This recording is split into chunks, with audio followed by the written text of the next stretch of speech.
Olá, muito bom dia para você. Hoje é quarta-feira, 26 de abril e está começando mais um programa Assunto do Dia ao vivo na tela da Rede Brasil. Na data de hoje é celebrado o Dia Nacional de Prevenção e Combate à Hipertensão. Algumas pessoas estão falando o Dia da Hipertensão, não, muito pelo contrário, Dia de Prevenção e Combate, né? E saúde e assunto do dia tem tudo a ver. E nós não poderíamos deixar de falar nesse tema, nessa data tão importante. Hoje, esse é o nosso tema e nossos convidados vão nos ajudar a entender melhor o combate à hipertensão. E como sempre, o programa está bem movimentado. A gente vai trazer, por exemplo, o quadro Mitos ou Verdades, para tirarmos algumas dúvidas bem específicas. Vamos destacar também o que é notícia na internet. Enfim, fique com a gente porque o programa de hoje está muito especial e a gente conta com a sua participação. Nossos convidados já estão aqui para ajudar a gente. O primeiro deles é o Dr. Luciano Albuquerque, que é endocrinologista, médico do Hospital das Clínicas da UFPE e vice-presidente da Sociedade Brasileira de Endocrinologia da Regional Pernambuco. E também recebemos no estúdio aqui o Dr. Humberto Caldas. Ele é cardiologista do Procap, o Pronto-Socorro Cardiológico de Pernambuco. Atua lá, faz um trabalho muito especial. Esses nossos convidados, a gente vai aproveitar muito a presença deles aqui para tirar nossas dúvidas sobre o tema.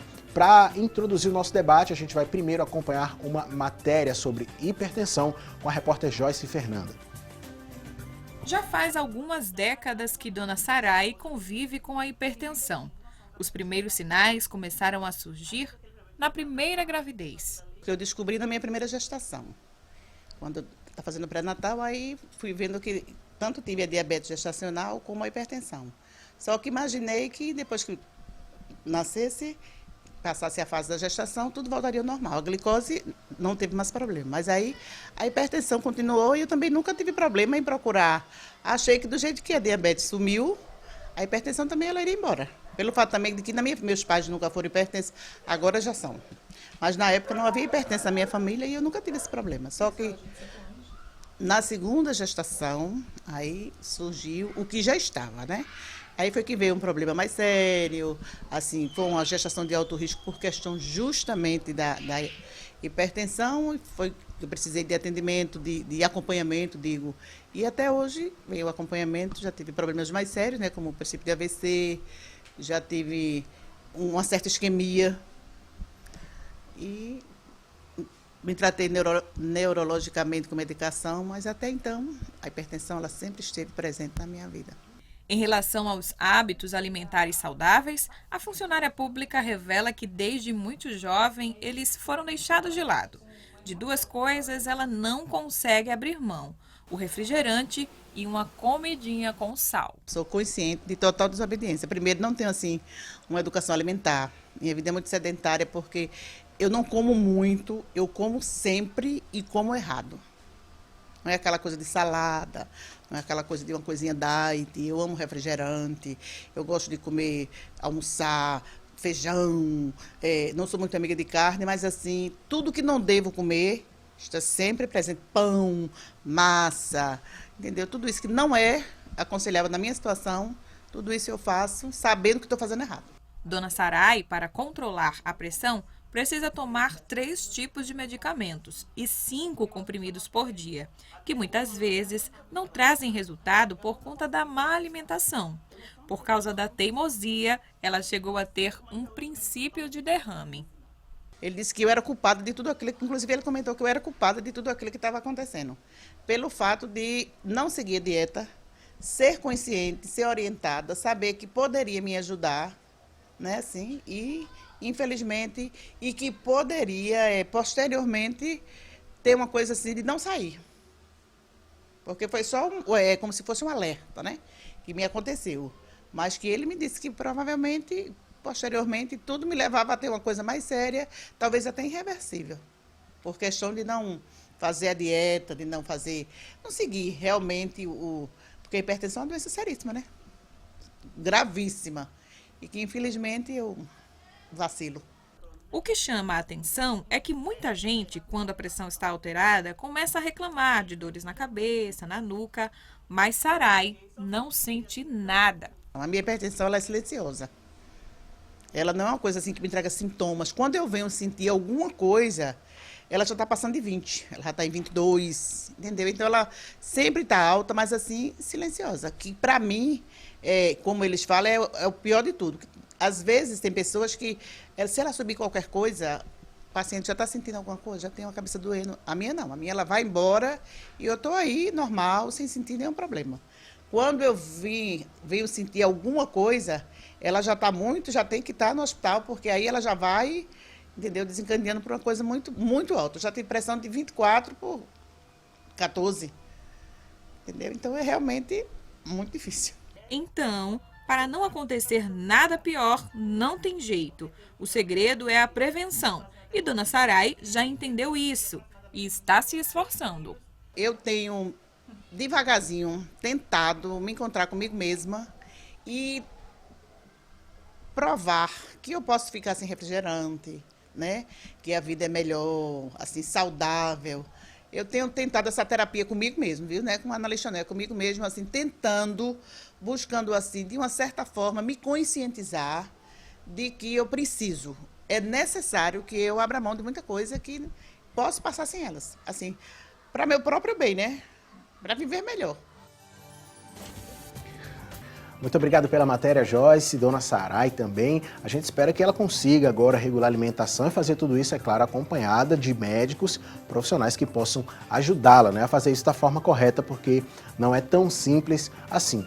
Olha, você também é nosso convidado a participar do programa de hoje. A sua participação pode ser através de uma pergunta que você envie para a gente, uma dúvida que você tenha, ou respondendo a pergunta que a gente faz para você.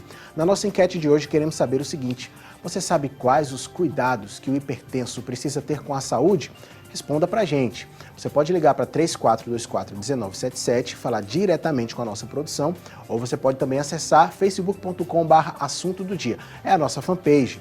E se você quiser falar com a gente via WhatsApp, aí o número é 99418-1206. A hipertensão é um problema que tem crescido aqui no país. Na semana passada foram divulgados dados do Ministério da Saúde. O diagnóstico de hipertensão arterial aumentou 14,2% no Brasil nos últimos 10 anos, segundo os dados do Ministério da Saúde. Será que o brasileiro tem cuidado mal da saúde? Nossos convidados vão nos ajudar a responder essa e outras perguntas aqui. Doutor Luciano, eu queria primeiramente dar um bom dia. Tudo bem com o senhor, né? Tentar ajudar a população a entender melhor esse crescimento da hipertensão e como prevenir melhor a doença, né? Doutor Humberto Caldas, da mesma forma também agradecemos aí a sua presença. Bom dia a todos, agradeço a participação e estamos aqui para ajudar a orientar, porque realmente é uma doença séria e que a população precisa ser alertada. Vamos lá, o caso da Dona Sarai chamou a atenção pela sinceridade dela, né? Mas a gente pode dizer de uma certa forma, doutor Luciano, que o brasileiro não tem cuidado muito bem da saúde? Foram divulgados nessa mesma pesquisa do Ministério da Saúde, foi dito também que a quantidade de obesos aumentou em 60%. A gente está se alimentando mal e tendo uma vida pouco saudável aqui no país? Não é só no país, né? Na população mundial tem crescido substancialmente os números, tanto em relação a sobrepeso, obesidade, cresce diabetes, cresce hipertensão, todas essas doenças crônicas estão relacionadas à chamada síndrome metabólica, que é essa conjunção de várias doenças interrelacionadas, tem aumentado no mundo inteiro. E aí acaba tendo esses desfechos que a gente chama dos desfechos cardiovasculares, de aumentar infarto, aumentar AVC, aumentar essas complicações. O senhor tem percebido isso também, doutor Humberto? Com certeza, Guilherme. Hoje em dia, as últimas pesquisas mostram que 1 a cada 3 adultos hoje em dia tem hipertensão arterial sistêmica. Certo? E como a gente viu na matéria, o grande perigo da hipertensão é que ela é uma doença silenciosa, né? Ela geralmente não desencadeia sintomas clínicos, né? Como a gente viu na matéria, o paciente na maioria das vezes está com a pressão alta, né? E não sente absolutamente nada. E como é uma doença progressiva, ela vai agravando com o tempo. Muitas vezes a gente já diagnostica a hipertensão num estágio mais avançado. E muitas vezes já associado a outros problemas de saúde também. É uma doença multifatorial. A hipertensão arterial ela não tem uma causa específica, né? Geralmente tem uma predisposição genética, mas também está muito relacionada a hábitos de vida, né? Má alimentação, má qualidade do sono, sedentarismo, né? e é uma coisa que a gente precisa combater, né? É importante sempre alertar que não só quem tem pai hipertenso, mãe hipertensa, é importantíssimo não esperar virar hipertenso. É importante a pessoa ter hábitos de vida saudável, ter uma boa alimentação, uma alimentação equilibrada, para evitar e prevenir que desenvolva esse tipo de doença que é tão perigosa. Na opinião de vocês, por que está tão difícil a gente se alimentar com qualidade hoje? É mais uma questão de interesse em buscar alimentos mais saudáveis ou é muito desse corre-corre? A maior justificativa que as pessoas dão é o corre-corre. Será que é esse mesmo o problema ou dá para a gente, apesar do corre-corre, se organizar para comer melhor? Existe uma campanha grande de divulgação dos alimentos e você tem muito mais acesso a alimento mais calórico, você tem muito mais acesso a alimento que tem uma quantidade de carboidrato elevada e que seja um carboidrato de má qualidade. Então é muito mais fácil você chegar hoje em dia e comer, por exemplo, comer pão, e comer bolacha, e comer biscoito, e comer industrializado, do que você estar consumindo fruta, do que estar consumindo legume, embora a questão preço nem tenha tanta influência na história, né? Assim, às vezes é até mais barato o natural. Mas é o hábito, é a massificação, é a propaganda, é você ter acesso mais fácil a esse tipo de alimento. Então isso aí contribui muito para esse aumento, tanto de obesidade como de hipertensão. Dá para a gente quebrar esse costume? A gente acabar com essa nossa prática tão comum, às vezes comer na rua, fast food, né? Que é muito comum nos Estados Unidos e aqui também está se tornando cada vez mais comum. Isso é uma coisa que tem que ser divulgada, né? É importante sempre alertar que não só a hipertensão, como também a diabetes, são doenças crônicas e que estão associadas às principais causas de mortalidade, né? Que são as causas cardiovasculares, infartos, AVC. Todo mundo conhece alguém ou teve algum familiar que chegou aí a óbito por causa de algum desses problemas. Então tudo isso serve de alerta, né? A gente tem que realmente divulgar esses bons hábitos de saúde para que a gente possa evitar e tentar diminuir essas estatísticas. Olha, vamos para algumas perguntas que a gente pode considerar assim básicas para a gente introduzir o tema. A gente sabe que a questão hereditária ela vai contribuir bastante. Mas quando a pessoa ela entra no quadro de hipertensão, esse quadro é reversível? A gente pode dizer que a hipertensão tem cura? As doenças crônicas, como o nome está dizendo, né? Normalmente são doenças onde você tem aquela predisposição, aquela tendência para aquela alteração, você tem como controlar a doença. Quando você tem uma associação direta, por exemplo, obesidade com hipertensão, a gente tem números absolutos. Se você reduzir 5 a 10% o peso corporal, você tem uma condição de reverter se for um estágio ainda inicial, aí você pode se manter controlado. Só que você vai sempre ter aquele estigma de saber que você tem aquela alteração e que a própria dieta é um tratamento. Na medida que você interrompe a dieta, você está interrompendo um tratamento, você vai voltar a ter o ganho de peso, vai voltar a ter hipertensão e vai voltar a ter diabetes e vai voltar a ter todas as complicações que você conseguiu inicialmente evitar. Então, sendo doença crônica, ela tem que ser mantida em tratamento, em acompanhamento. O tratamento pode ser medicamentoso ou não. Muitas vezes você consegue controlar sem necessariamente usar medicação. Mas aí vai depender do estádio em que você está, de qual momento que você está tendo acesso a esse paciente. E então a gente pode afirmar isso com tranquilidade, né? Sempre que a gente vê pesquisas que que apontem um aumento de obesos, a gente vai ter uma população de hipertensos também, está ligado diretamente a isso. Às vezes a pessoa não sente nada, como a dona Sarai não sentia, mas se a pessoa está acima do peso, muito acima do peso, é bom ela fazer um exame para saber se ela está com hipertensão, né?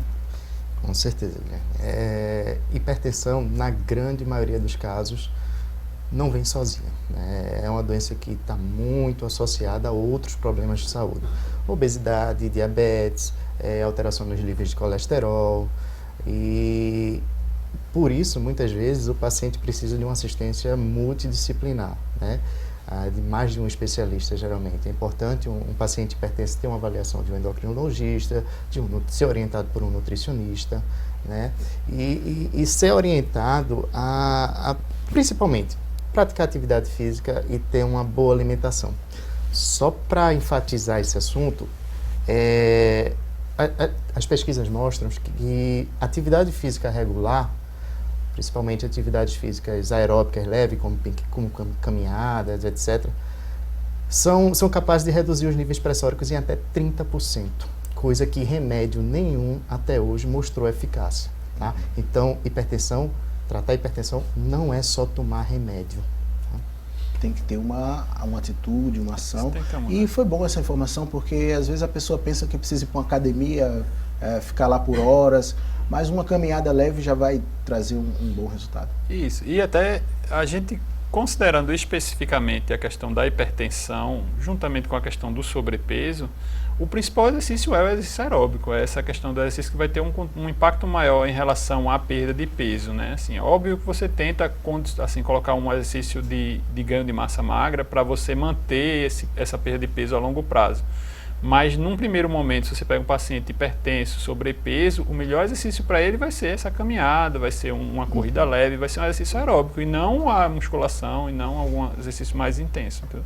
E diante desse quadro de obesidade já vai ser muito eficaz. Com certeza, assim, o exercício físico isoladamente para perda de peso, ele não tem nem tanto impacto como ele teria para a hipertensão. Para a hipertensão ele tem até mais impacto. Para a perda de peso, o principal realmente é o controle alimentar.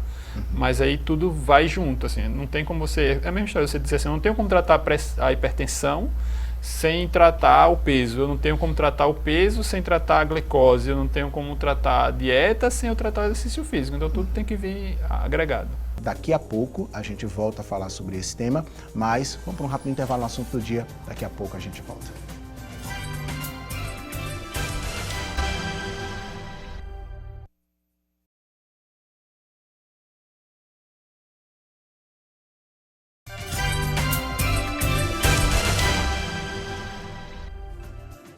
Agora a gente continua com o programa seguindo para a web. A Tânia Silva fez uma boa pesquisa para a gente e traz algumas informações importantes sobre o que é notícia na internet.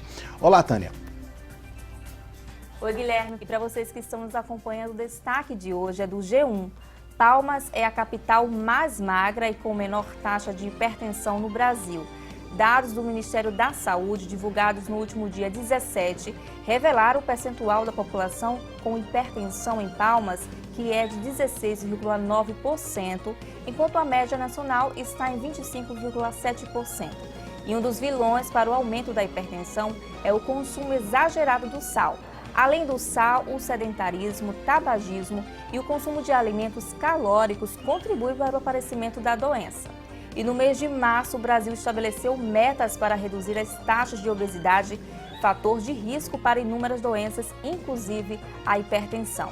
O objetivo é reduzir o consumo regular de refrigerante e suco artificial em pelo menos 30% da população adulta e ampliar em no mínimo 17,8% o percentual de adultos que consomem frutas e hortaliças regularmente até 2019. A gente volta ao estúdio para saber outras informações sobre esse assunto com Guilherme. Voltamos ao estúdio. Muito obrigado pela participação, Tânia. E informação importante, não é? Palmas, a capital mais magra, não é? Então, palmas para Palmas, vamos fazer esse trocadilho aí. Mas olha, ainda 16,9% de população hipertensa ainda é um índice muito alto, julgando que é a capital mais alta, mais magra, né? É complicada essa situação. Bom, gente, tem muita informação que circula na internet, a Tânia sempre traz informações muito boas, de fontes confiáveis, mas tanto no ambiente virtual quanto no dia a dia surgem, às vezes, algumas informações que geram dúvida na gente. Por isso, nossa produção separou no quadro Mitos ou Verdades algumas dúvidas frequentes para nossos convidados nos ajudarem a esclarecer. Vamos trazer a primeira tela aqui, gente, para a gente saber se é mito ou verdade. Basta retirar o sal da comida para evitar o aumento da pressão arterial. A gente sabe que o sal é um dos principais, talvez o principal vilão. Retirou o sal, eu já evito a pressão? Isso é mito ou verdade? A gente pode dizer que é mito. Né? O sal é sim um dos grandes vilões, né? Um dos grandes vilões da hipertensão. Mas como a gente falou aqui, a hipertensão ela é uma doença multifatorial, né? Geralmente associada a outros problemas de saúde. Tá? Então, não basta apenas retirar o sal da comida. Isso é importante? É sim, certo? Mas importantíssimo, prática de atividades físicas e ter uma alimentação equilibrada. Mas quem gosta muito de sal, sabe que vai precisar retirar. Não significa que você vai resolver todos os problemas, tá? Primeira tela é mito, vamos para a próxima conferir se é mito ou verdade. O estresse aumenta a pressão arterial? Mito ou verdade? Verdade. O estresse ele pode sim aumentar os níveis pressóricos, tá? Geralmente não é a causa, né? Muita gente costuma falar, minha pressão é emocional. Isso é um perigo imenso, tá?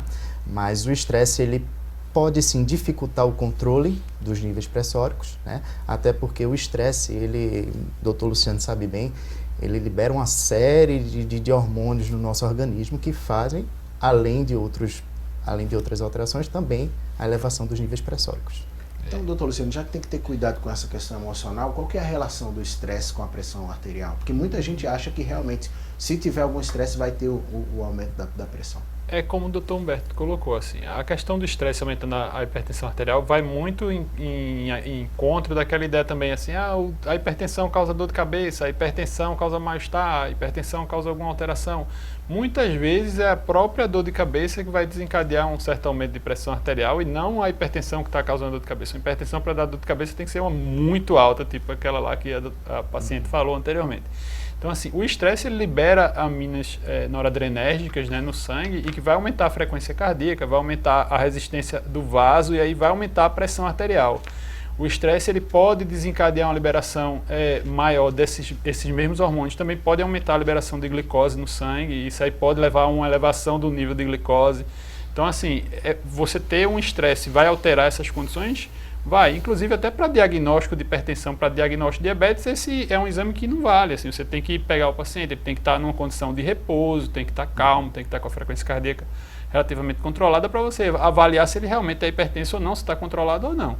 Então você tem que passar aquele momento mais agudo para poder fazer a avaliação. Ótimo. Vamos para a próxima tela agora, gente, para a gente conferir se é mito ou verdade. A hipertensão não apresenta sintomas? Isso é mito ou verdade? Ela nunca vai apresentar sintomas ou pode ser que apresente em algum momento? Olha, isso aí a gente pode dizer que é uma meia verdade, né? A gente pode dizer que na maioria dos casos a hipertensão não vai apresentar sintomas, tá? Mas existe sim sintomas relacionados aos níveis pressóricos elevados, tá? É comum pacientes com hipertensão descontrolada em níveis bastante altos ter uma cefaleia, né, ter um desconforto na região cervical, tá? E começar a apresentar alguns sinais de alterações neurológicas decorrentes desses níveis elevados de pressão. Mas é importante, assim, alertar de que, na maioria das vezes, a hipertensão não gera sintomas. Inclusive, muitas vezes, como o Dr. Luciano bem enfatizou, alguns sintomas que a pessoa acha que está relacionado à pressão alta, na maioria das vezes não está. A gente costuma receber muito paciente em emergência porque está com a dor de cabeça achando que a pressão está alta, né? Eu vi a pressão em casa, estava 14/9, estava 15/9. Na grande maioria dos casos, a pressão está 15/9, está 14/9 por causa da dor de cabeça. Então, o tratamento na emergência, a gente não vai dar remédio para baixar a pressão. A gente vai dar remédio para melhorar a dor de cabeça. Geralmente, melhorando esse desconforto orgânico, os níveis pressóricos baixam. Tá? Então é importante enfatizar que, na maioria dos casos, a hipertensão não vai gerar sintomas. É o que aconteceu, inclusive, com a dona Sarai, personagem da nossa matéria, né? Ela disse que não sentia nada, né, quando foi diagnosticada. Vamos para a próxima, para a gente saber se é mito ou verdade. Hipertensão tem cura? A gente falou já um pouco sobre isso, mas afirmar que tem cura seria mito ou verdade? Só para a gente fechar uma questão. A maioria dos casos de hipertensão é classificada como hipertensão essencial, né? Assim, existem algumas doenças que cursam com hipertensão, existem algumas doenças endócrinas, por exemplo, feocromocitoma, aldosteronoma, são alguns tumores que causam hipertensão, mas é a minoria dos casos, a maioria é essencial. Como a gente colocou, se você controla os fatores de risco, se você controla os fatores associados, você está controlando a tendência de hipertensão. Mas você não reverte a tendência de hipertensão. Então, quando você tira esse cuidado, isso é um tratamento, você controlar a dieta é um tratamento, você fazer exercício físico é um tratamento. Então, se você interrompe esse tratamento, você vai voltar à condição inicial. Então, você tem que manter esse cuidado habitual, rotineiro. Então, vamos para a próxima tela agora, conferir se é mito ou se é verdade. O açúcar não é tão prejudicial quanto o sal para os hipertensos. Essa seria mito ou seria verdade? Em relação à pressão arterial em si, o açúcar não é um soluto que vai aumentar a osmolaridade sanguínea, que vai levar a um aumento da pressão arterial, né? Mas a gente sabe que existe uma associação muito grande entre as desglicemias, entre as alterações da glicose e a hipertensão, e o diabetes aumenta muito o risco de você ter, sendo hipertenso, ter um evento cardiovascular, porque como a gente colocou assim, se a maioria das hipertensões não são sintomáticas, o problema da hipertensão é aumentar o risco de você ter um infarto, é aumentar o risco de você ter um AVC. Então o diabetes aumenta muito mais em cima do paciente que já tem um risco elevado. Então você vai juntar dois fatores que não se somam, eles se multiplicam, vamos dizer assim. Então fica um risco muito mais elevado quando você tem uma glicose alterada. Então o paciente hipertenso, se ele já tem um fator de risco, ele tem que evitar o máximo possível que se desenvolvam outros fatores de risco para esses eventos. Então não significa que ela vai ser prejudicial no sentido da hipertensão, mas ela também não vai colaborar para a pessoa. Isso. Então assim, não é aconselhável também o açúcar, principalmente em excesso, tá? Vamos para a próxima tela agora, gente. A hipertensão não tem relação com a insônia. Doutor Humberto, seria mito ou verdade? Mito. Hipertensão pode sim ter relação com, digamos, a má qualidade do sono, tá? Pode ser tanto causa como até consequência, né? Os distúrbios do sono também são causas de desencadear a hipertensão, né? E níveis pressóricos elevados também pode provocar algumas alterações orgânicas que podem prejudicar a qualidade do sono. Muitas vezes as pessoas ficam procurando razões, né, para justificar porque que dormem tão mal. Pode estar relacionado a isso, né? Pode ser causa ou efeito. Por Tá? isso que é bom sempre estar acompanhado de um profissional, né? Até porque, como foi dito há poucos minutos atrás, não apresenta sintomas. Então, se a pessoa sentir alguma alteração, é bom conversar com o profissional, procurar uma ajuda, não é? Porque são detalhes assim que a gente fica sabendo que podem ter relação. É importante tirar essa dúvida. Né? A grande questão que a gente levanta é justamente aquela chamada inicial que você fez. Hoje não é o dia da hipertensão, hoje é o dia de prevenção da hipertensão. Exato. Então, assim, as doenças crônicas, de forma geral, tanto a hipertensão como o diabetes, eles têm poucos sintomas e você tem que convencer o paciente a mudar muita coisa e a se tratar antes dele desenvolver propriamente uma doença, um desfecho. Quando você tem um paciente que ele já desenvolveu uma complicação, seja relacionada ao diabetes, seja relacionada à hipertensão, você está muito atrasado. Você já pegou o paciente depois que ele já teve o problema. E aí você não vai ter como voltar o paciente à condição inicial. Um paciente que já infartou, ele não vai ter um coração que vai funcionar igual a como ele funcionava antes de infartar. Não sei se é uma coisa muito pequena, mas assim... Então você tem que intervir e tem que convencer a população e convencer o paciente de que ele precisa se tratar para evitar ter o problema e não tratar o problema. Então muitas vezes ele não se sente doente, ele não está sentindo nada e tem que tomar 3, 4 medicações e é difícil você convencer o paciente disso, mas assim, você tem que trabalhar essa informação no dia a dia para esse objetivo. Então vamos lá, gente. Só lembrando, a gente está aqui falando principalmente também sobre prevenção, tá? O programa não é só para quem é hipertenso, essas dúvidas são importantes para todos nós que não queremos ter esse tipo de problema, tá? Vamos para a próxima tela agora, tirar mais uma dúvida. Se não tenho histórico familiar da doença, não preciso me preocupar com a hipertensão? Mito ou verdade? Mito. A gente falou no início, não só as pessoas que têm familiares, né, com esse problema, que precisam se cuidar, não. A população em geral, né, a hipertensão é um problema de saúde endêmico e que está relacionado não só a uma predisposição genética, mas também a hábitos de vida. Tá? Uma pessoa, mesmo que não tenha um histórico familiar de hipertensão, mas que, por exemplo, esteja em níveis de obesidade, né, de sobrepeso acentuado, vão sim desenvolver hipertensão na grande maioria das vezes. Você pode ser o primeiro da família então, tá, gente? Isso aqui não significa que você não precisa ter cuidado e preocupação. Vamos para a próxima tela. Quem tem pressão alta tem mais risco de ter um ataque cardíaco ou um AVC? Essa seria mito ou verdade? Verdade. Tá? Isso aí está bem claro na literatura, nas estatísticas, nas pesquisas, que hipertensão está sim relacionado às principais causas de mortalidade da população, que são exatamente essas, né? Causas cardiovasculares. Pelo menos 50% a 70% dos pacientes que tiveram um acidente vascular cerebral ou um evento cardíaco, né, um infarto agudo do miocárdio, tem sim hipertensão associada. Tá? É sim um dos principais fatores de risco para desenvolver esses problemas, sim.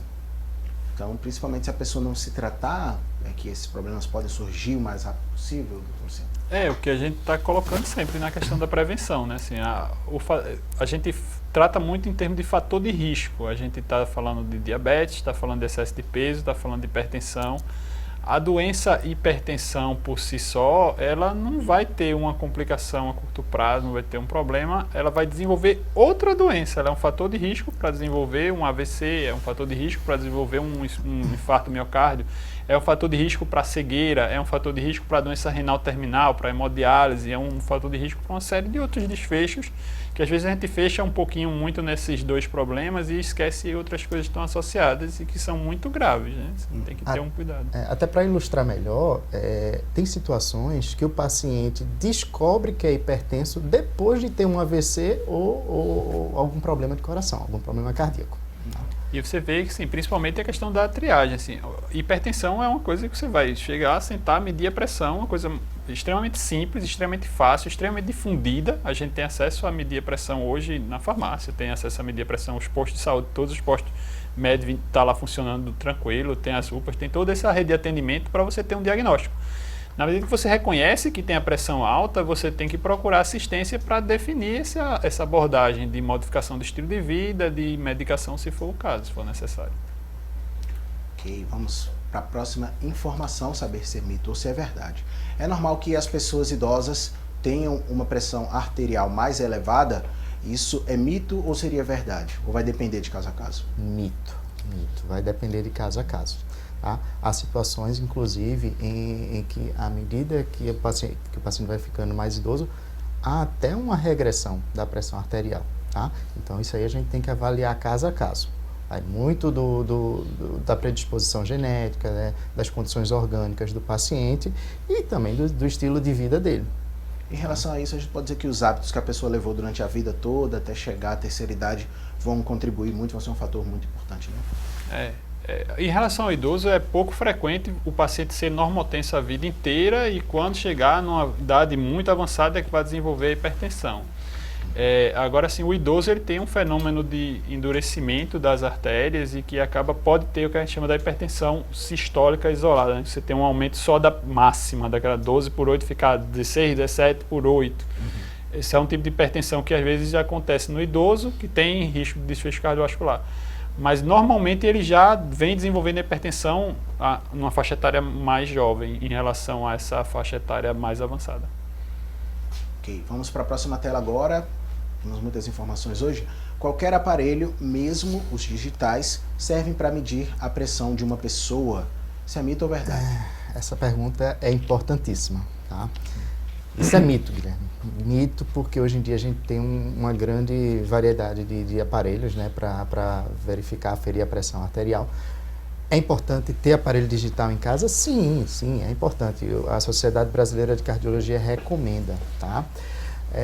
Hoje em dia, em qualquer farmácia, a gente pode encontrar um aparelho digital para aferir a pressão arterial.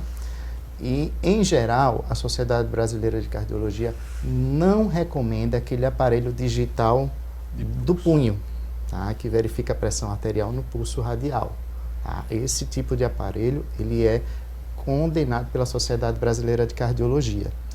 Mas os outros aparelhos, aqueles que colocam o manguito no braço, que ficam mais ou menos no mesmo nível do coração, esses sim são recomendados, tá? Pela Sociedade Brasileira de Cardiologia.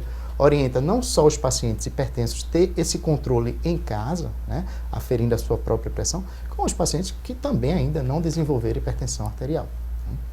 Olha, então é importante a gente ter esse cuidado, né, porque muitas vezes a gente acha que qualquer produto, qualquer tipo de equipamento vai servir para fazer essa aferição.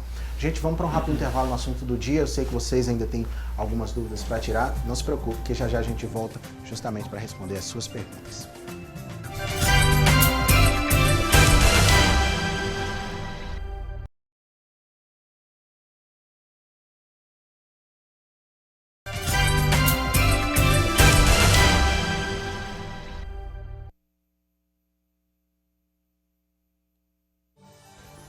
Voltamos com o assunto do dia, hoje com imagens de William José, Berg Alves e Alberto Araújo, nossos cinegrafistas que estão nos ajudando aqui, fora uma equipe técnica enorme que não está aqui dentro do estúdio, mas está ajudando a gente a fazer esse programa, tá? Lembrando que a gente quer muito a sua participação também, né? A gente precisa de você para a gente fazer o programa e a gente está perguntando na enquete de hoje se você sabe quais cuidados o hipertenso precisa ter com a saúde. Tá ficando fácil de saber porque nossos convidados estão nos ajudando muito aqui, né? Para responder, você pode mandar a sua resposta e também uma pergunta, caso você queira, via WhatsApp, 99418 1206. Aí você diz, Guilherme, eu prefiro falar com a produção do programa. Tudo bem, você pode ligar para 3424-1977. Quem está nas redes sociais aí, vai lá na nossa fanpage, facebook.com/assunto do dia, você vai poder interagir com a gente. Antes do intervalo, estávamos no quadro Mitos ou Verdades, ainda temos algumas informações aqui para essas dúvidas serem tiradas pelos nossos convidados. Vamos para a próxima tela, gente? Continuando aqui, Mito ou Verdade. É normal a pressão ficar alta durante a gravidez? Essa é boa até para quem está gestante poder ter uma tranquilidade aí ou saber se realmente é um problema. Posso afirmar isso ou é um mito? Isso é mito. Tá? Não é normal a pressão ficar alta durante a gravidez, não. Se a pressão ficar alta durante a gravidez, isso é um problema de saúde, um problema sério. Pelo contrário, no início da gravidez, inclusive, o normal é até os níveis pressóricos baixarem. Tá? Tanto que um dos sintomas, um dos sinais clínicos iniciais de gravidez pode ser tontura, lipotímia, desmaios, queda de pressão. Então, o normal é a pressão arterial dar uma cedida. Já perto do final da gravidez é que os níveis pressóricos podem se elevar um pouco, só que se esses níveis pressóricos se elevarem acima do esperado, a paciente provavelmente está desenvolvendo uma doença relacionada à gravidez. Tá? Muitas vezes a gravidez pode ser sim um fator desencadeante de uma pessoa que já tem uma predisposição genética ou hereditária para desenvolver hipertensão. Tá? Mas dizer que é normal, não, isso é mito. Bom, então essa informação, você que está gestante, você que tem esposa aí também que está grávida, é mito. Inclusive, as pessoas dizem muito que se a pressão estiver alta, vai ter dificuldades no trabalho de parto, né? Pode complicar o trabalho de parto. Isso é verdade? E principalmente a hipertensão no final da gestação, né? Assim, a hipertensão que surge no terceiro trimestre está associada a algumas complicações graves. Existe uma síndrome, que é a doença hipertensiva específica da gestação, que pode ter complicações renais, pode ter complicações tanto para a mãe quanto para o feto. Não só no momento do parto, mas principalmente nessa doença que se desenvolve mais do meio para o final da gestação. Aí tem uma entidade específica para isso. Então, olha, pressão arterial alta na gravidez é sinal de problema. É uma coisa que tem que ser bem monitorada, inclusive, tá? A paciente grávida tem que estar sempre checando seus níveis pressóricos. Olha aí, informação importante. Vamos para a próxima tela agora, também informação importante. Quem tem pressão alta deve evitar atividades físicas. Essa eu já posso adiantar que é mito, até eu que não sou especialista sei, né? Mito total, né? Pelo contrário, quem tem pressão alta deve praticar atividade física. Como a gente falou no começo do programa, a atividade física regular, né, principalmente a atividade física aeróbica, caminhada, corridas leves, tem a capacidade de reduzir os níveis pressóricos em até 30%. Né? Isso é mais eficaz do que praticamente todos os remédios que a gente tem hoje para controlar a hipertensão. Tá? Então isso aí, na verdade, é uma recomendação.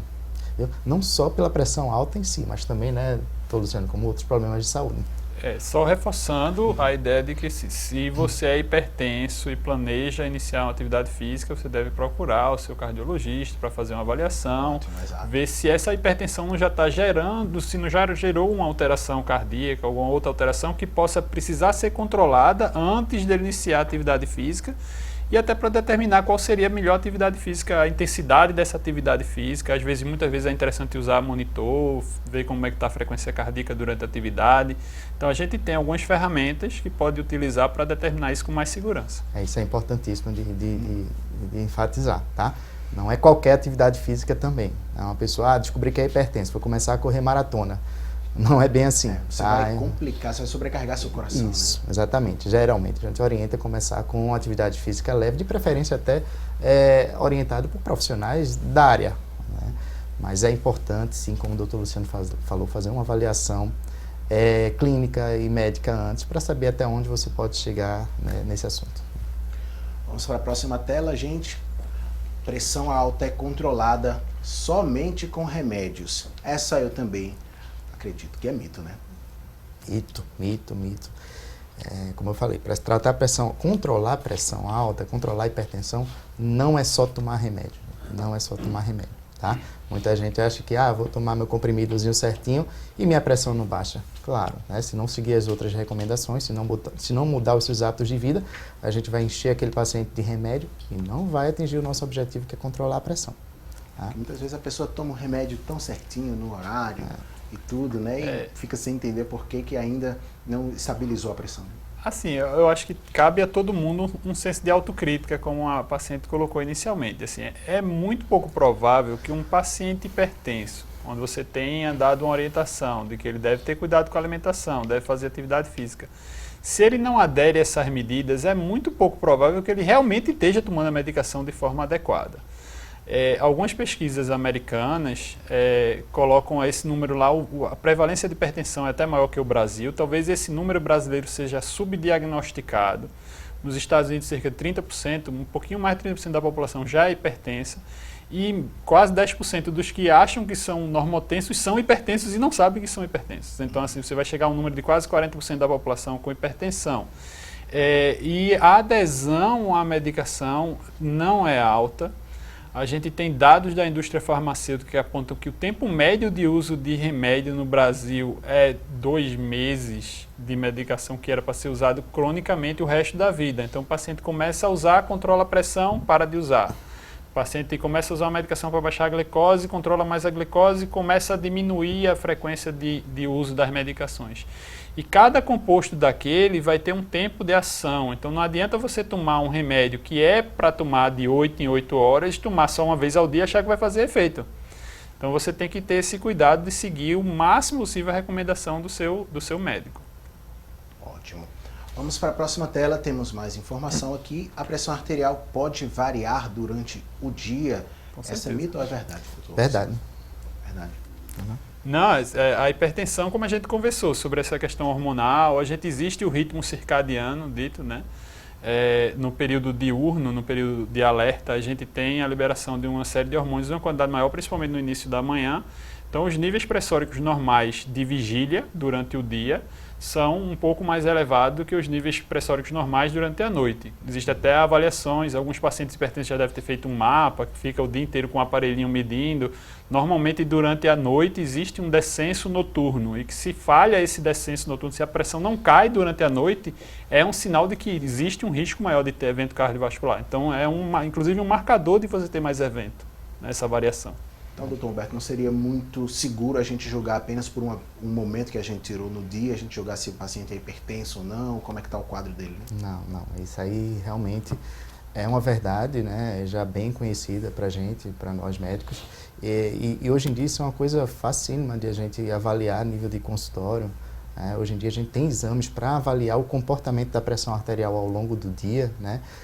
Nós temos o MAPA, o MRPA, né, que é a medida ambulatorial e a medida residencial da pressão arterial, que é o exame que o Dr. Luciano falou, que bota um aparelho no braço e esse aparelhinho vai fazer várias medidas da pressão ao longo do dia. Isso para o cardiologista, para o clínico que está acompanhando o paciente, é importantíssimo para a gente saber qual o comportamento da pressão arterial de cada paciente. Né? Eu já peguei paciente no consultório que a pressão sobe muito à noite durante o sono, por exemplo, quando o comum é a pressão cair durante o sono. Né? Isso, como o Dr. Luciano falou, pode estar relacionado a outros fatores de risco, inclusive ser sinais de outras doenças, né? Como distúrbios do sono. Então, isso não só é uma verdade, como é importante a população estar ciente disso e procurar saber como é que a sua pressão se comporta ao longo do dia. Isso vai interferir, pode interferir de alguma forma no tratamento. Bom, essa é verdade. E a última tela, será que é verdade? Será que é mito? Quando a pressão baixar, não preciso mais tomar remédio. Isso é mito demais, né? Mito e um perigo, né? A gente, infelizmente, vê com certa frequência as pessoas fazerem isso no nosso dia a dia. Né? Minha pressão é normal, terminei a caixa, não preciso tomar, nem compra outra caixa. Né? Isso é um perigo. Se você começou a tomar alguma medicação, né? Se você começou a fazer um tratamento e sua pressão normalizou, é porque o tratamento e a medicação está funcionando, está fazendo o papel dele. Então, aí é que é mais do que importante continuar aquele tratamento de forma regular e o mais disciplinada possível, né? Muita gente, é muito comum os pacientes se acomodarem depois que está tudo bem, está tudo controlado. Esse é o grande perigo, né? E é isso que muitas vezes gera problema para esses pacientes. Olha, a gente encerrou agora o quadro Mitos ou Verdades, mas a gente continua aqui ainda, gente. Eu tenho uma dúvida que eu queria tirar, bastante específica também, porque esses dados que a gente divulgou do Ministério da Saúde, né, que trouxeram a realidade da hipertensão aqui no país, apontam que a quantidade de hipertensos aumentou mais ainda no público feminino. É mais comum nas mulheres a hipertensão? A gente coloca muitas vezes no público feminino a questão do diagnóstico, como a gente já colocou anteriormente, entendeu? Normalmente o público feminino ele tem mais acesso, tem mais disposição a procurar auxílio médico em relação ao público masculino. A hipertensão por si só, ela tem um caráter até, vamos dizer assim, um pouco mais grave no público masculino. O homem tem mais evento fatal do que a mulher, porque justamente a mulher às vezes está mais atenta a ter cuidado que o homem não está. Assim, normalmente a mulher usa mais medicação, a mulher está mais procurando mais assistência médica, e aí a gente tem que ter essa ideia da prevenção, de procurar o auxílio médico constantemente. Mas estatisticamente falando, não existe esse tipo de prevalência entre os sexos. Tá? Estatisticamente falando, a prevalência é praticamente igual entre homem e mulher. É uma doença democrática, digamos assim. Então, esse aumento aí que teve na pesquisa foi uma questão mais eventual mesmo, né? Não provavelmente significa... é aumento de diagnóstico. Provavelmente é aumento de diagnóstico. Inclusive os homens precisam realmente ter mais cuidado com a saúde também e imitar as mulheres nesse sentido, né? Olha, gente, vamos para as participações via WhatsApp, né? A gente sempre pede a sua participação aqui, nada mais justo do que a gente abrir espaço. Primeiro a gente começa com a participação da Alzeni. Ela diz: bom dia, Alzeni. Moro em Socorro, sou hipertensa. Fui à UPA, já tinha tomado remédio pela manhã. Cheguei na UPA com a pressão 16/9. Não me atenderam, disseram que estava uma pressão boa. 16/9 é boa? Essa é a pergunta que ela faz. Alzeni, 16/9 não é uma pressão boa. Tá? Agora, as UPAs, a unidade de pronto atendimento, o próprio nome já diz, são unidades de pronto atendimento para atendimento de emergências. Tá? Níveis pressóricos como esse seu, geralmente são controlados a nível de consultório, a nível ambulatorial. Tá? Inclusive, a gente não pode dizer muitas vezes que o paciente é hipertenso por causa de uma aferição de uma medida. No seu caso, você já deve ter o diagnóstico prévio realmente de hipertensão, mas isso tem que ser controlado a nível ambulatorial. Tá? Provavelmente ninguém em alguma emergência vai estar controlando uma pressão de 16/9, 15/9. Então, é importantíssimo você procurar um médico para lhe acompanhar e ajustar o seu tratamento. Tá certo? Não adianta ficar indo na emergência para tomar remédio de pressão em emergência. Tá bom? Zeni, muito obrigado pela participação. Vamos para mais uma pessoa aqui. Na verdade, infelizmente não trouxe o nome, não é? Mas diz: bom dia, sou agente de saúde comunitário do município de Paulista. E todas as segundas-feiras temos um atendimento conhecido como Hiperdia. Realizamos palestras preventivas para a população. Abordamos também sobre alimentação, exercícios e medicação, pois a cada dia tem aumentado o número de hipertensos em nossa comunidade e prevenir ainda é melhor que tratar. Muito bom esse alerta à população. Um comentário aqui da nossa telespectadora. Esses trabalhos orientando a população, eles são muito importantes, né? Porque infelizmente muitas vezes as pessoas não vão até a informação. Então é necessário que a informação chegue até eles, né? O que é que vocês acham desses trabalhos comunitários, de palestra, de tirar dúvidas à população? O Hiperdia é um programa, é uma das bases fundamentais do Programa de Saúde da Família, né? Se você tem alguns grupos de doenças, e o Hiperdia, que é para hipertensão e diabetes especificamente, é um programa que existe em todos, teoricamente deveria funcionar bem em todos os postos de saúde desse programa. É essencial você comunicar à população, você ter acesso à informação e você, como a gente colocou, o diagnóstico de hipertensão é extremamente simples. A gente não cabe espaço da gente dizer assim: eu não sei se eu sou hipertenso. A pessoa vai lá no posto de saúde, mede a pressão, desde que medida de forma adequada, dentro dessas condições ideais de ter um repouso, como a outra paciente que chegou, desceu, de repente ela saiu da casa dela andando rápido, nervosa por alguma coisa, chegou lá, mediu a pressão, está 16/9, sente lá um pouquinho, toma uma aguinha, espera um pouquinho, vamos ver como é que está. Então, assim, diagnóstico é essencial. E esses programas populacionais são a base disso, né? Você tem que saber que tem a doença. Guilherme, eu acho que isso é o principal enfoque do dia, né? É isso que o nosso telespectador relatou, isso é o que a gente chama de atenção primária à saúde, né? E um dos principais enfoques da atenção primária à saúde é justamente a prevenção, né? Então, esse trabalho realizado pelos agentes comunitários de saúde, esse tipo de orientação, deveria inclusive ser mais difundido, né? Talvez a gente devesse até investir um pouco menos na questão dos pronto atendimentos e da emergência e investir pesadamente e maciçamente nesses programas de atenção primária e preventiva à saúde, né? O programa dos programas familiares de saúde, né? Dos agentes comunitários de saúde. Isso é uma coisa que a gente realmente deveria enfatizar no nosso sistema de saúde como um todo. Bom, gente, a gente vai dar uma pausa aqui no nosso assunto. Você pode mandar, estou guardando aqui no bolso, celular, tá? Mas a gente vai ter sua participação daqui a pouco. Agora a gente vai trazer um recado para você, tá? Nós anunciamos aqui, você vê que a tela já vermelhou aqui, ó, Lady Eva, moda evangélica. Nós anunciamos aqui no assunto do dia a liquidação espetacular que a Lady Eva estava realizando. Foi um grande sucesso, né? Muita gente comprando, as lojas ficaram lotadíssimas e olha que coisa impressionante, são números extremamente expressivos. Foram 10 dias de liquidação e a Lady Eva vendeu mais de 450 ternos, 500 camisas sociais e gravatas, mais de 600 vestidos sociais e de festas, lindas blusas, muitas saias jeans, centenas de saias longas e sapatos. E os descontos chegaram até R$300 por peça, gente. A liquidação Lady Eva agitou o Grande Recife. E aí você pode ficar triste aí, porque você não aproveitou a liquidação, sabendo que foi vendido tanta peça assim, mas não fique chateado, porque a Lady Eva Moda Evangélica prorrogou a data. Essa que é a maior e mais impactante liquidação, vai até o próximo dia 30 de abril. Então não perca tempo, venha rápido, porque tem muita roupa linda, muita roupa com preço baixo, que é muito importante, e muita roupa exclusiva esperando por você. São roupas masculinas e também femininas, que você só encontra na Lady Eva. Não esqueça, são descontos que podem chegar até R$300 por peça. Vamos assistir o VT. Pare tudo o que está fazendo, nós temos uma excelente notícia para você. A Lady Eva está realizando a maior e mais impactante liquidação de todos os tempos. São roupas abaixo do preço de custo. Descontos que podem chegar até R$300 por peça. Nossos consultores e especialistas em moda evangélica vão lhe atender. Paguem até 6 vezes sem juros. E atenção, a liquidação Lady Eva foi prorrogada até o dia 30 de abril. Corra e aproveite! E tem mais, basta visitar uma de nossas lojas e concorrer a um vale-compras de R$1.000. 2 lojas a seu dispor. Lady Eva Shopping Costa Dourada e Boa Viagem. Fone 3059-2249, 3059-2249.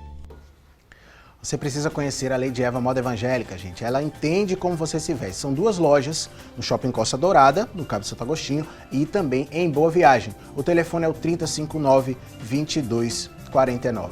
Olha, não deixa de mandar sua participação aqui via WhatsApp, ou também estamos monitorando a fanpage aqui para sua participação no próximo bloco, que é o último bloco do programa de hoje, tá? Daqui a pouquinho a gente volta, o intervalo é bem curtinho.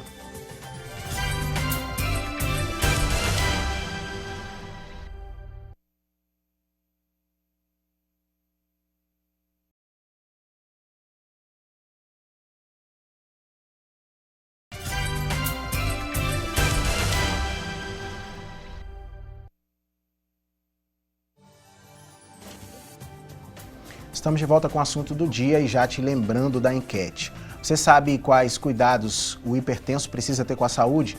Essa é a pergunta que a gente faz hoje, tá? O nosso WhatsApp é 994 18 1206. Você pode ligar para a produção 3424 1977 ou facebook.com/assunto do dia, é a nossa fanpage lá no Face para você participar do programa. Estamos conversando aqui com nossos especialistas, temos algumas dúvidas para tirar, a gente sempre dá aquela pesquisada na internet, né?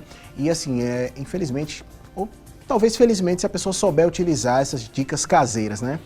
Mas na maioria das vezes pode dizer infelizmente, as pessoas pegam aquelas dicas caseiras e usam aquilo como remédio, e isso é um grande problema. Mas assim, é muito divulgado que 3 tipos de chás são bons para combater a pressão alta. Seria o chá de embaúba, o chá de alho e o chá de melissa ou erva cidreira. Esses chás, eles realmente são bons? Assim, a gente não deve substituir medicação ou substituir um tratamento por um tratamento fitoterápico. Nenhuma dessas opções é um tratamento fundamentado, baseado em evidência. Não existe estudo científico que demonstre isso.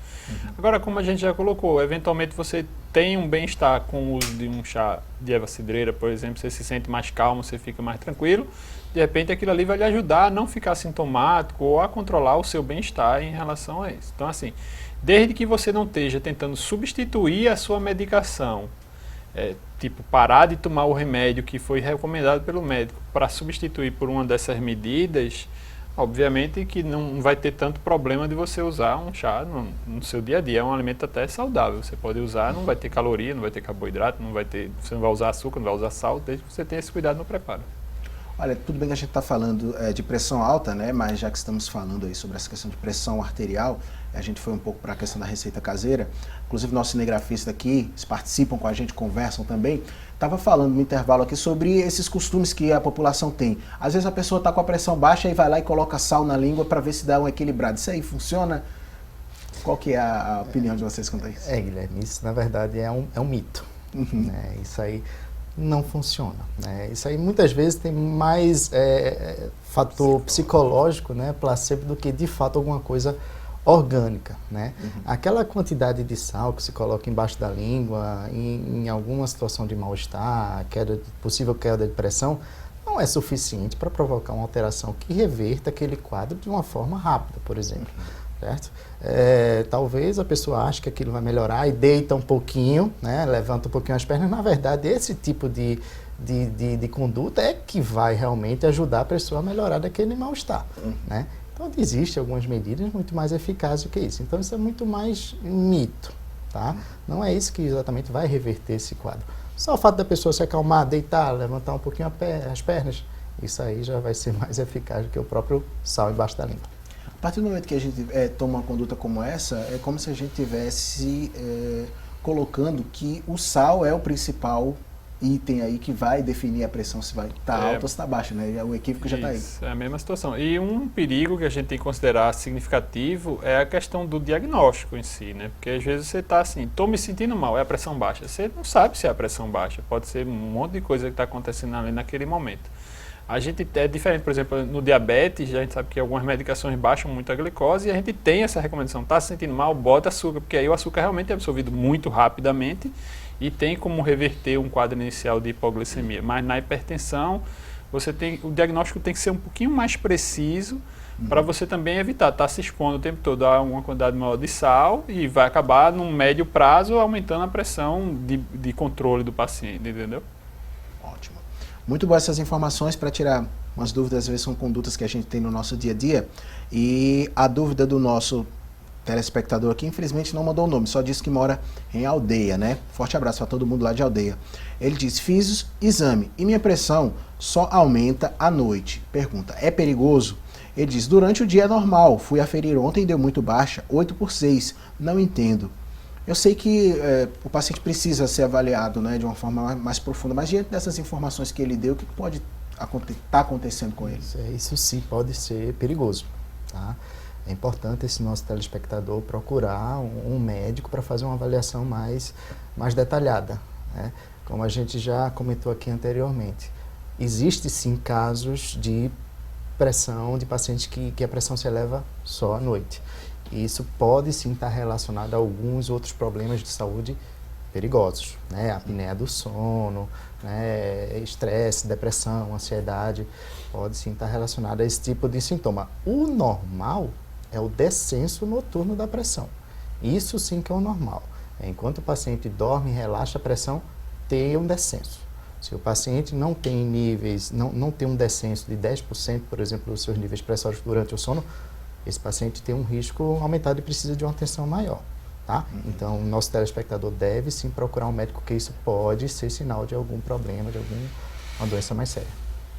Olha, temos mais participação aqui, inclusive tem algumas pessoas que mandaram também perguntas para a produção, né? Daqui a pouco a gente vai também trazer essas perguntas aqui, mas deixa eu trazer mais uma participação. Telespectadora de Passira, Caroline Santos, ela pergunta, eu era um pouco gorda e perdi 15 quilos. Na época, antes de emagrecer, Eu tinha pressão alta. Desde que emagreci, não me preocupei com isso. Devo fazer exames?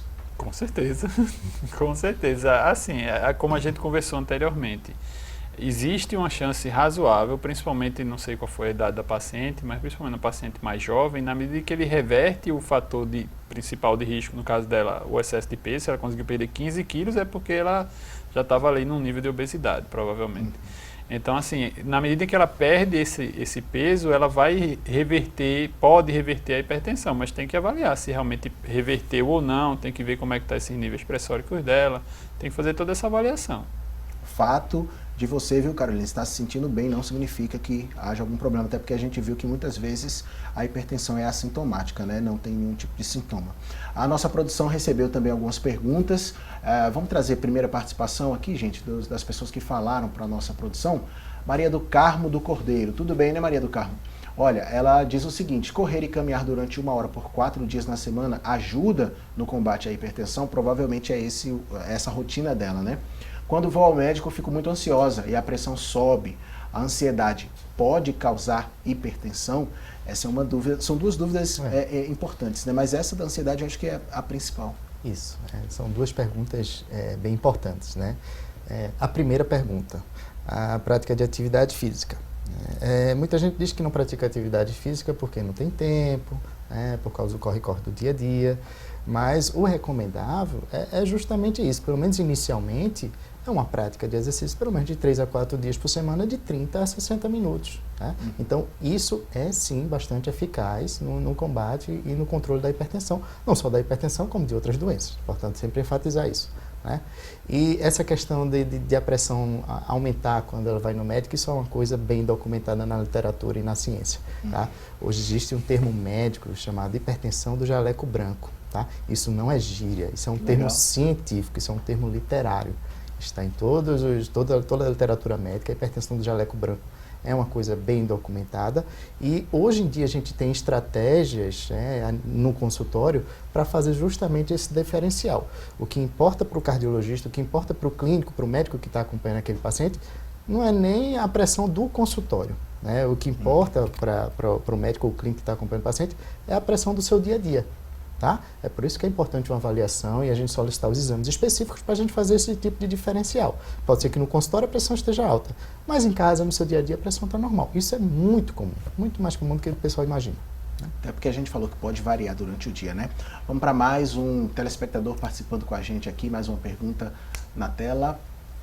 Terezinha Ferreira, de Paulista. Olá, Terezinha, e forte abraço para todo mundo de Paulista também. Sou hipertensa. A sudorese tem relação com a hipertensão? E aí, doutor Luciano?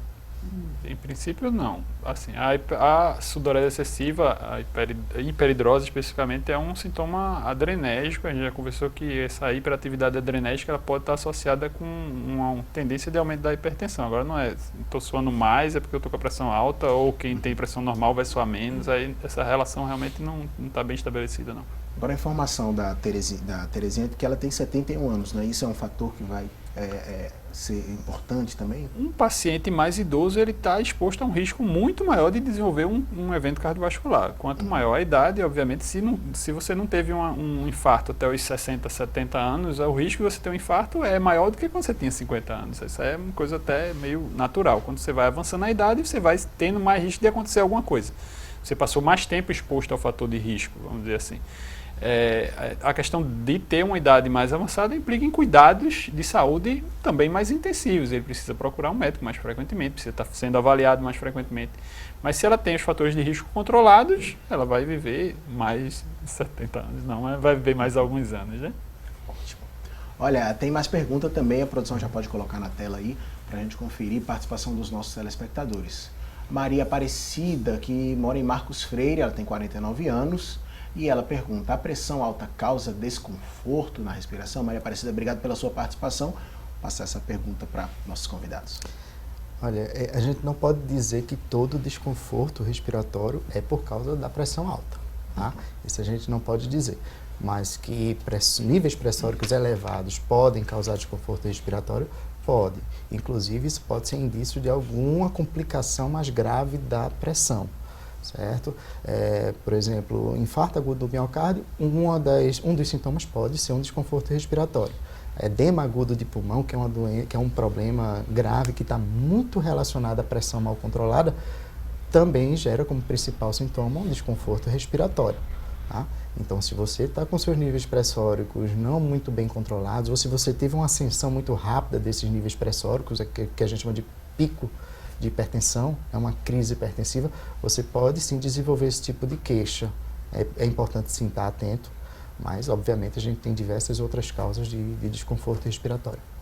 Olha, a gente teve a participação da Terezinha, né, de 71 anos, a gente falando bastante sobre o público idoso também, e acho que a gente focou também muito na questão dos adultos, mas as crianças, qual é a relação delas com a hipertensão? É comum? Comum, no caso, eu pergunto no sentido, não no sentido fisiológico de ser normal, mas no sentido de que existem muitos casos de crianças com problema de hipertensão? A hipertensão é uma doença da idade adulta, geralmente, né? Assim, uma criança hipertensa, ela deve ter algum outro fator predisponente para desenvolver hipertensão. Ou ela tem alguma anomalia cardíaca, ou ela tem alguma doença de base que gera hipertensão, algum transtorno endócrino, algum transtorno de alguma outra situação, ou a gente também está convivendo em criança e adolescente com um número crescente muito acelerado de obesidade. A gente vê um nível de obesidade muito alto. Antigamente falava especificamente, por exemplo, sobre diabetes. A gente dizia que diabetes na criança só era diabetes tipo 1, que é um diabetes autoimune, imunológico, genético, que vai ter uma alteração para gerar isso. Mas a gente cada vez mais vê adolescente começando a desenvolver diabetes tipo 2, que é um diabetes que normalmente só se desenvolveria a partir dos 40 anos. Então, a obesidade cresce muito na infância e adolescência hoje em dia, e aí, eventualmente, você pode até ter uma hipertensão que você só teria no adulto, num paciente bem mais jovem. Agora, normalmente, criança, especificamente, é muito difícil você desenvolver hipertensão sem ter outra condição de base associada. Então, assim, na adolescência é mais comum, né? É, que aí você já vai ter mais... Porque, normalmente, se você é uma criança obesa, você já passou esse período de infância, adolescência, você já passou algum tempo exposto a esse fator de risco, porque a hipertensão vai depender de uma série de modificações na estrutura de vaso, na estrutura de coração, até na resposta do rim, na resposta de alguns hormônios no sangue, para você poder desenvolver um quadro desse tipo. Então, assim, uma exposição crônica à obesidade pode desenvolver hipertensão.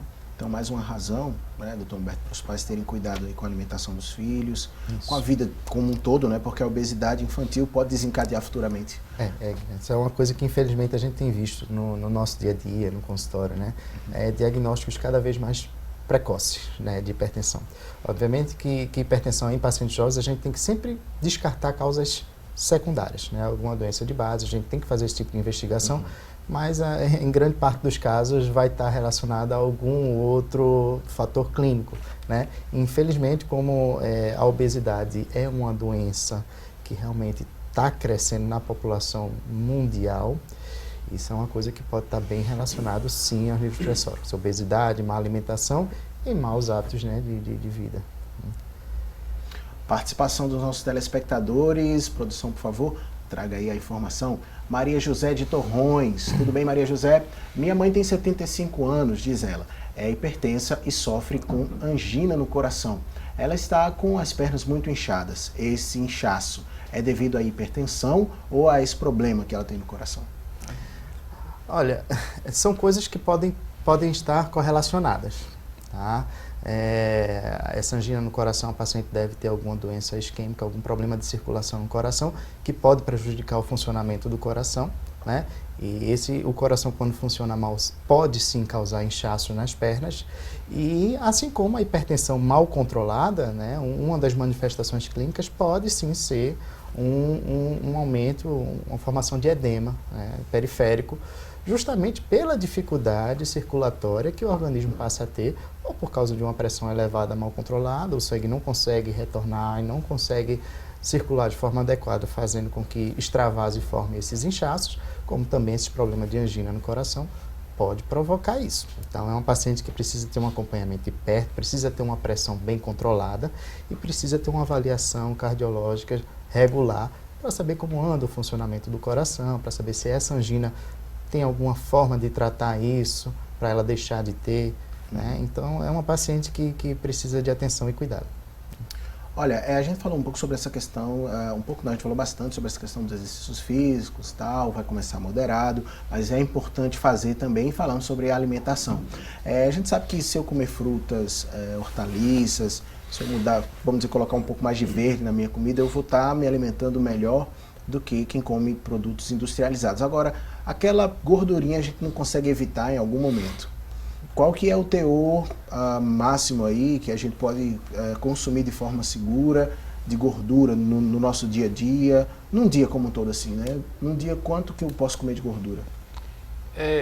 Tem que calcular. A recomendação de uma elaboração de uma dieta equilibrada é que as calorias diárias, a gordura vem ali representando 15, 20% da caloria total diária, da caloria que a gente está colocando, tá certo? Então a gordura, na questão do desfecho cardiovascular, a gordura está muito associada a sal. Então, assim, ninguém faz comida gordurosa sem usar sal. Então, você vai calibrar um pouquinho mais no sal.